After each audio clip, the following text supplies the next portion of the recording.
Hi, welcome to the Oliver Feder YouTube channel. Today I'm working on my 1995 Delica L300 with the 4D56 turbo diesel engine. Now my Delica, right after I bought it, I drove it really long and hard with no EGT gauge and no coolant gauge because I just bought it and my other car broke down. Circumstantial. After that drive, it was smoking really bad. Like white smoke at idle, especially white smoke like in neutral at higher RPMs, and weirdly enough, after another week of driving it or so, stopped smoking. So I was pretty concerned about this, and so I ordered injectors because they fit all the symptoms, kind of a mid-range misfire, doesn't misfire under full load, white smoke, all the things. So if your vehicle is running poorly because it's a diesel, or if it is a diesel, there's really only a couple things it can be. You know, if it has enough compression to run normally, then if it runs poorly, some of the time it's not compression, so it's either your injectors or injection pump. So, I already ordered these injectors, and I'm not going to bother sending them back at this point. This vehicle has about 117,000 miles on it. It's like 189 kilometers, 1,000 kilometers. So we're just going to go ahead and do the injectors. Here we go. First and foremost, get your vehicle in service mode. You want to unbuckle the seat on this side and right there. Flip it up. You should have a handy dandy piece of cord that jams into this thing nicely to hold it up. Once you're in here, what we're looking at are 1, 2, 3, 4 of those. Now to get things started, you really want to remove the injection lines, which are completely in your way, and they're also something you don't really want to break because that'll result in your car not running and spraying fuel everywhere. So first you take these nuts off, take them loose. Those are 17 millimeters, 1, 2, 3, 4. Then you gotta make a little room because the other end of those nuts is down here. You can see I already have one off. So I moved this piece, which sits right there. A couple of bolts, a couple of connectors. I took the kickdown cable off, and now I have enough room to actually get my wrench down in here and take the lines all the way off, which is the safest thing to do, and just get them out of the way. So I just got the injection lines off. You want to be careful with these. You want to keep the inside, like anything near this area, very clean, because that's going straight into your new injectors when you put it back on. That's what it looks like without them. And I was able to get in there with two 17 mil wrenches. This one's just a bit shorter. So now the fuel return line here is held on with these nuts. This one I already cracked loose. These are also 17s, so you take all those off and then we'll be on to pulling the injectors out. Now this is with that return line off, still connected at the hose, but off the injectors. Here's the brand new injector, or remanufactured injector, and I just want to point out that this bottom nut is actually what turns the whole body. So when you go take these off, don't turn this middle section. That would take the injector apart. And up here again is that clamp for the fuel return rail. Just pulled out my old injectors. That was a 21 millimeter deep socket, thin walled, that I shaved out a bit. I think these are actually probably 21.5 or 22 millimeter. Again, you need a deep socket, and it has to be thin wall because you have to fit inside the cup that's around them in the head. And take them out, you just get your socket in there and take them on out. Just keep in mind that now you have a hole open to the inside of your engine, so want to be careful to keep things clean. This is what I use to get it out. A little bit of an extension, 3/8 drive, 21 deep. Again, you can see I shaved it to be more than a 21 deep. I think a 22 deep thin wall is what you need.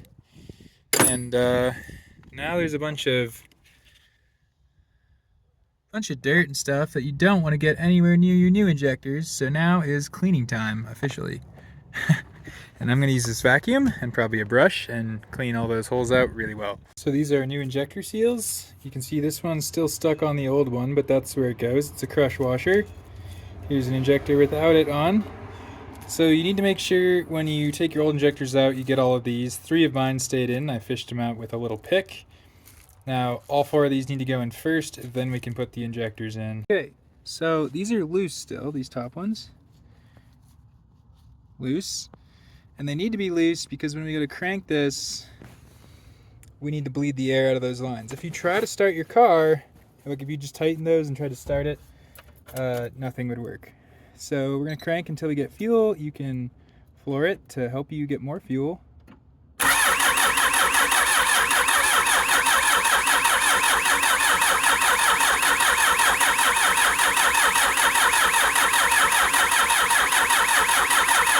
Another note, it's pretty important that it's plugged in. Mine honestly might not have done a single thing right then because I didn't have these clips plugged in.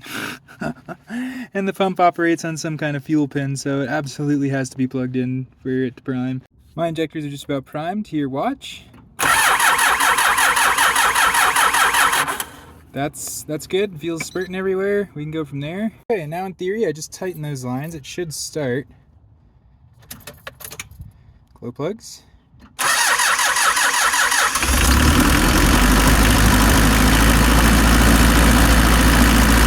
All right, there we go. My exhaust. No white smoke. Injectors are installed.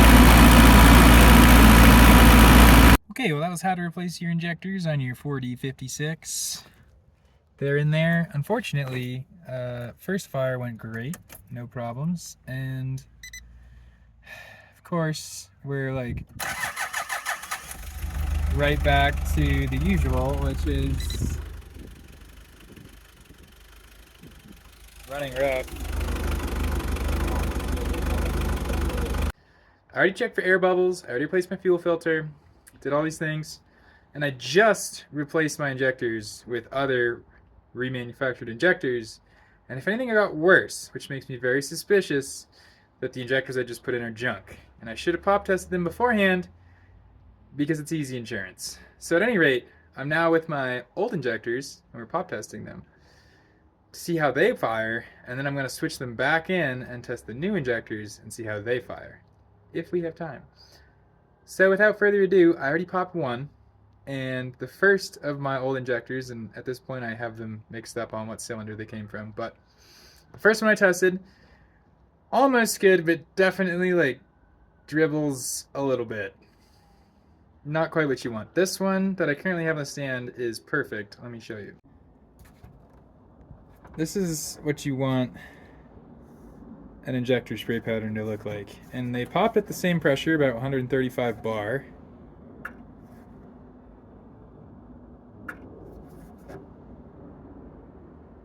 See how it's a nice cone? There's no dribbles, there's no other spray. Nice. Okay, next. So it pops at 135 bar. And look at this. Beautiful. Lovely. Delightful. And to show you how I check pop pressure, you just approach it really slow. Bang. There we are. Okay. Uno mas, and if the last one's good, I'll go back to the one that was bad and show you. Okay, this one's also money, pretty much. Watch this. Beautiful. Nice. It does pop ever so slightly less, so watch the needle. Yeah, just a little less. I think that's probably within spec still, but there it is. Nice. Okay, so we're back to the first one I popped, and this one is definitely not quite it. Watch. Oh, of course, now it's being testy.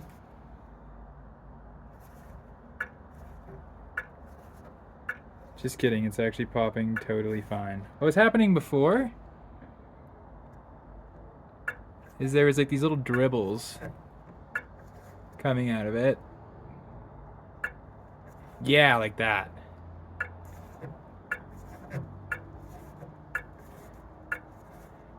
Yeah, you can see how this one isn't spraying quite right.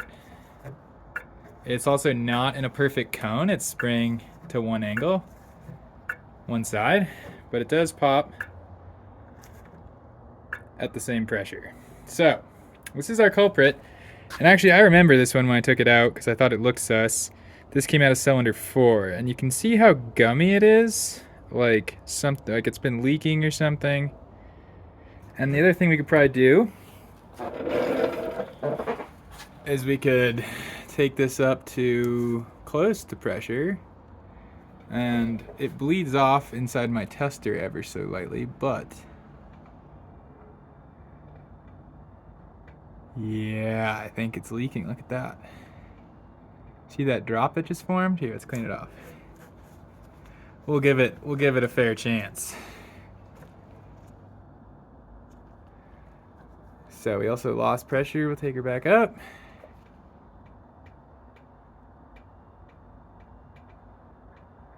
Okay, doesn't look like it's leaking too bad if it is leaking.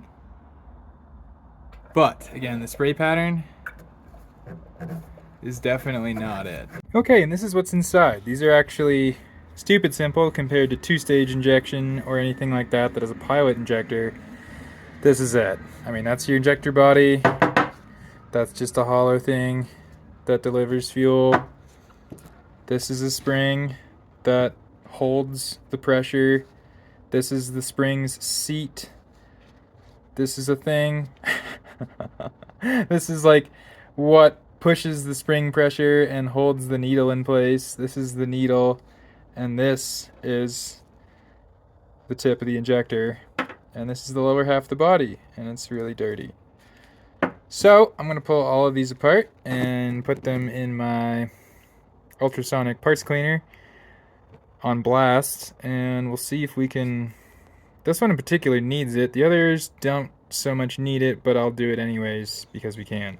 So here we are again with the problem injector. This is the one that was firing poorly, and now, oh, just so nice.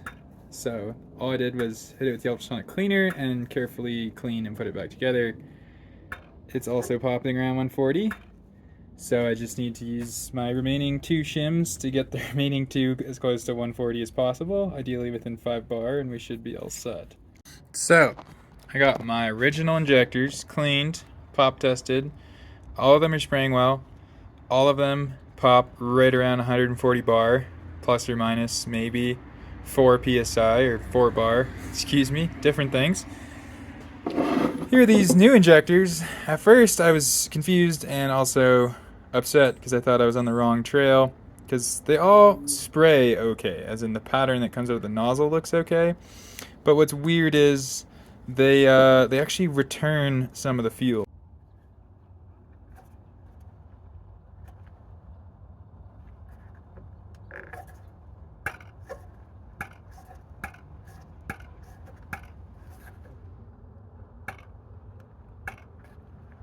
So you see that little hole right here? These squirt out of that when you pop them, and they're not supposed to do that. That basically means something is wrong in the nozzle. They shouldn't be returning fuel, they should be firing that fuel. So that would explain why they smoke like a banshee. Hopefully, that's the theory. And now to test the theory, we're going to put these back in the car and see how it runs. Okay, so to wrap up this long-winded series of injector tests, my original injectors I rebuilt and cleaned, which isn't as good as putting new nozzles in them, but it's decent. And those other new injectors I repop tested, and they're definitely suboptimal, leaky. And to confirm, now that I've put the correct, like my original injectors that I rebuilt back in, it now is running much better. If you look here,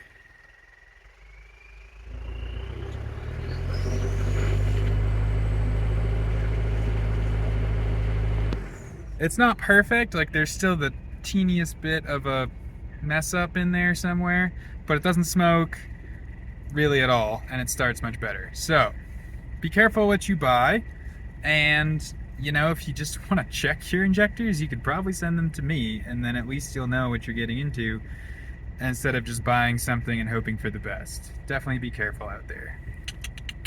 Thanks for watching.